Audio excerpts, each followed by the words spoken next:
Don't like me, that's fine. But, you know, watch your mouth.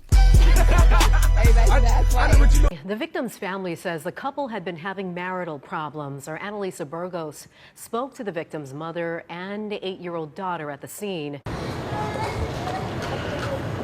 A family in mourning and 3 children now without their mother. This 8-year-old telling me she saw her father shoot her mother in the head. Her youngest daughter is the one that tragically saw everything. How's she doing? She's right now, she has so much faith, this little girl. She just started praying. She doesn't believe it. She doesn't believe her mom is gone. I don't believe it. On a quiet December morning, a woman stepped into a parking lot outside one of Hawaii's busiest shopping centers, unaware that her final moments were seconds away. The routine trip was meant to be brief. She wasn't alone. Her young daughter was with her. It was just days before Christmas, and the parking lot was already filling with shoppers. No one expected the next few minutes to end in chaos. The woman, known to thousands online for her beauty content and brand promotions, had recently taken legal steps to protect herself. Something, or someone, had pushed her to seek protection from courts. A temporary restraining order had just been approved. It was active, signed, filed. What happened next unfolded quickly and publicly. Surveillance cameras, bystanders, and panic calls to emergency dispatch would later fill in the gaps. There were no warning shots, no second chances.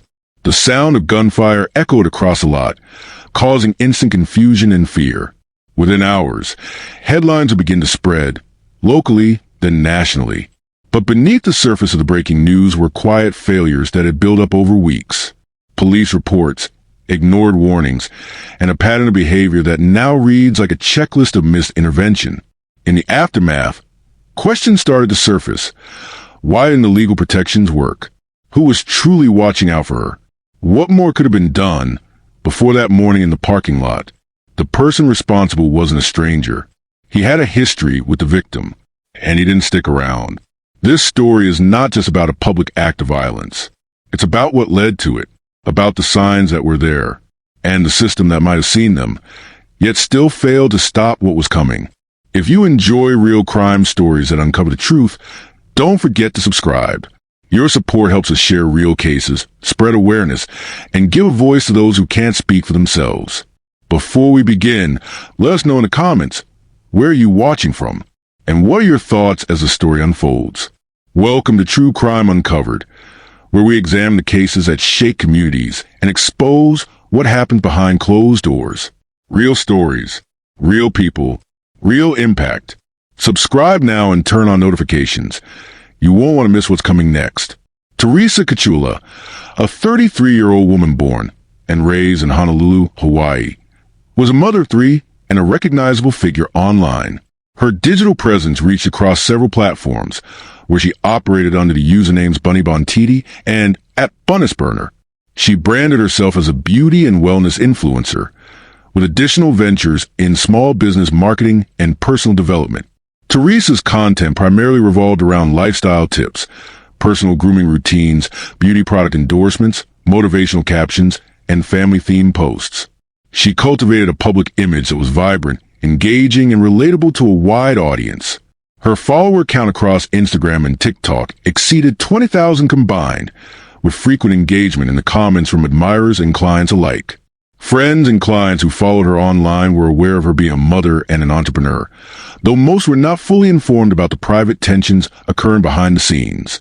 Her social media activity gave few signs of distress, aside from occasional vague references to personal growth and overcoming hardship.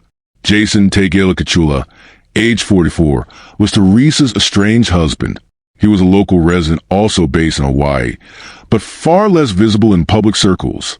The couple had been married for several years, with one of Teresa's 3 children shared biologically with Jason.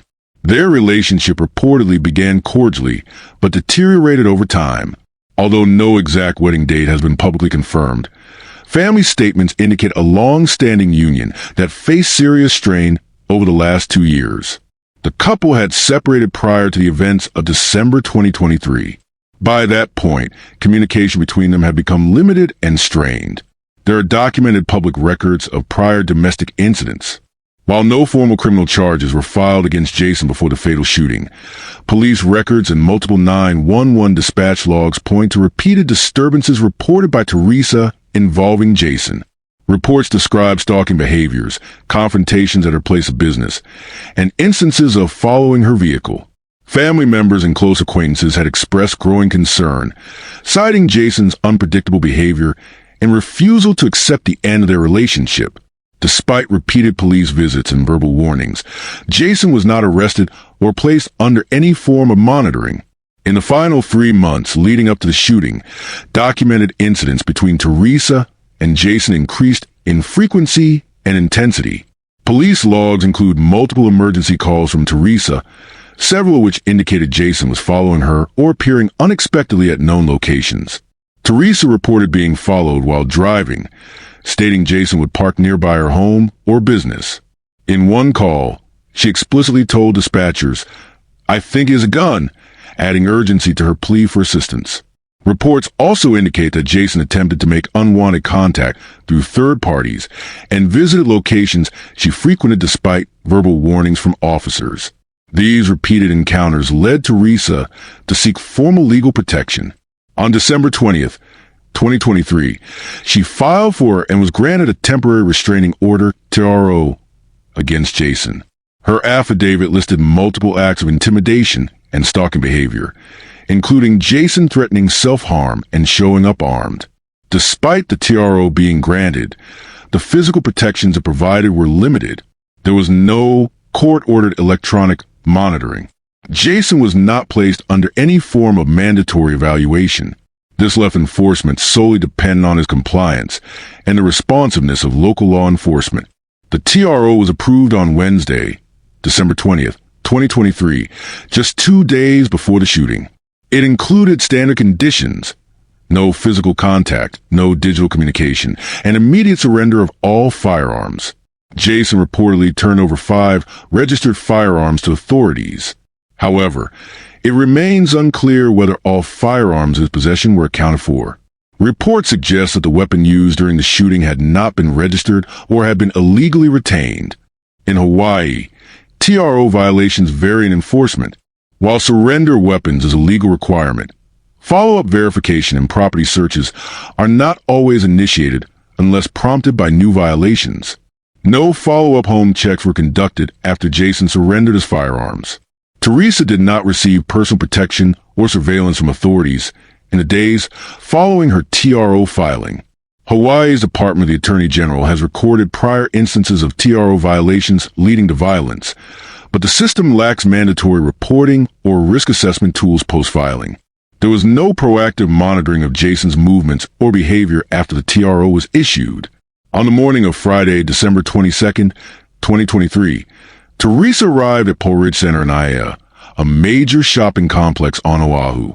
Surveillance and witness reports confirm that she was accompanied by her youngest daughter, believed to be around 8 years old. At approximately 10:15 a.m., Teresa parked near a business she was visiting. Jason was already nearby. It's unclear whether he followed her there or was waiting in anticipation. The investigation later revealed that Jason had likely tracked her movements, either manually or using a GPS device. The firearm he used in the attack was a handgun. Its registration status is under investigation, but early reports suggest it may not have been part of firearms previously surrendered. Witnesses reported hearing multiple shots. Jason approached Teresa's vehicle, fired, and fled the scene immediately. Several bystanders witnessed the confrontation, but had no time to intervene. The child was unharmed but present during the shooting. The first 911 call was received less than a minute after shots were fired. Emergency responders arrived on site within minutes. Teresa was pronounced dead at the scene from a gunshot wound to the head. The area was cordoned off, and police began issuing alerts for Jason's vehicle. Using license plate recognition and tip-offs, law enforcement traced him to Waipahu, a town roughly 20 minutes away. Later that afternoon, officers located Jason's vehicle parked off a quiet roadway. He was found deceased from a self-inflicted gunshot wound. A firearm was recovered from the scene. No formal suicide note has been disclosed by investigators, though digital devices retrieved from the vehicle are undergoing forensic analysis. Witnesses, family members, and Teresa's surviving children have since been interviewed by detectives and victim services personnel. The child present during the incident was placed under immediate care by relatives. Upon securing the crime scene at Paul Ridge Center, forensic teams conducted a detailed collection of physical evidence. Shell casings were recovered near the driver's side of Teresa Cachula's vehicle. The positioning indicated that the shooter fired at close range, between 2 and 5 feet away. Multiple casings were found, and preliminary ballistics confirmed that 3 shots were discharged. The trajectory analysis showed 2 gunshot wounds to the upper body, 1 fatal. Surveillance footage obtained from the shopping center's parking lot cameras confirmed a rapid approach by the suspect, followed by the gunfire and his departure in a gray sedan. Multiple camera angles captured the sequence without obstruction. Autopsy results later identified the primary cause of death as a single gunshot wound to the head, with immediate loss of brain function. Toxicology revealed no substances in the victim's system that could have impaired her ability to respond or defend herself. The weapon used was a 9mm handgun. Investigators compared it with the firearms that Jason Tegel Cachula had surrendered to the temporary restraining order issued 2 days earlier. The handgun recovered at the scene did not match the serial numbers of those surrendered, suggesting possession of an undisclosed or legally retained firearm. A further search of Jason's residence and vehicle revealed no additional weapons, though ammunition matching the murder weapon was located in the trunk of his car. Within 24 hours, Honolulu-based outlets published breaking headlines identifying the victim as a local influencer. By the second day, national coverage included CNN, The Independent, and other major publications. On social media, the story spread quickly across Instagram, TikTok, and Facebook. Some of Teresa's past posts resurfaced, with many speculating about her mental state and safety concerns. Platforms like TikTok began auto-moderating videos tagged with hashtag Teresa Cachula or hashtag Bunny Bontiti, reportedly limiting visibility for violent or graphic commentary. Several tribute accounts were created, primarily on Instagram, showcasing archive posts of Teresa and reposting older reels from her business ventures. Not all of these were authorized by the family, and some included misleading claims about the case. Unauthorized uploads of Teresa's old content also circulated on YouTube, paired with voiceover theories or dramatizations. These drew criticism for monetizing the incident without consent. On Reddit, threads under subreddits such as r/truecrime, r/Hawaii News, and r/influencer gossip debated the timeline, law enforcement response, and whether warning signs were ignored. Some users dissected court records and TRO filings, raising questions about enforcement gaps. Twitter/X discussions were divided, with some blaming systemic failures and others focusing on the influencer aspect for attention. Honolulu Police Department issued a brief statement within 48 hours, confirming that the suspect was known to the victim and that the case was classified as a murder-suicide. No admission of systemic failure was included in the initial press release. The case renewed interest in Hawaii's approach to domestic violence. Advocacy groups, including the Hawaii State Coalition Against Domestic Violence, began citing this incident as evidence of legal shortcomings. Hawaii's current TRO laws allow for the removal of firearms but depend heavily on voluntary compliance and lack real-time monitoring mechanisms. Stalking and harassment enforcement typically falls short without an active physical threat, leaving TRO holders vulnerable during early enforcement stages. In response, there have been informal discussions among legislators to introduce a bill tentatively referred to as Teresa's Law, which may require GPS monitoring for TRO violators and stricter firearm verification audits. Candlelight vigils were organized locally, and crowdfunding pages were launched to support Teresa's surviving children. Community leaders called for updates to enforcement protocols, but no formal policy shift had occurred as of 8 months after the incident. Teresa's mother, Lucida Aninihoa, publicly criticized the court system and police response, stating that her daughter had contacted authorities multiple times before the shooting. She emphasized that Teresa feared Jason would kill her and claimed law enforcement failed to act with urgency. Court documents later confirmed at least 3 prior calls in the 30 days before the murder. Audio clips from these calls, provided to media by the family, revealed that Teresa had reported being followed and feared Jason was armed. Jason's relatives declined public interviews but issued a written statement through legal counsel expressing sorrow. They did not dispute the facts but refrained from commenting on his mental state or the legality of his firearm access. There were no known contradictions in the police version of events, though delays in firearm trace verification and lack of follow-up visits to Teresa's residence after the TRO were not addressed directly by officials. Archived Instagram stories, pulled from third-party archiving platforms, revealed cryptic warnings and references to emotional abuse. Some messages were directed toward him, without naming Jason, suggesting sustained fear. Deleted posts from TikTok were recovered by users and re-uploaded on tribute pages, indicating that Teresa may have been planning to leave Hawaii or seek full custody. Digital forensics showed that Jason had used location-sharing apps in the past.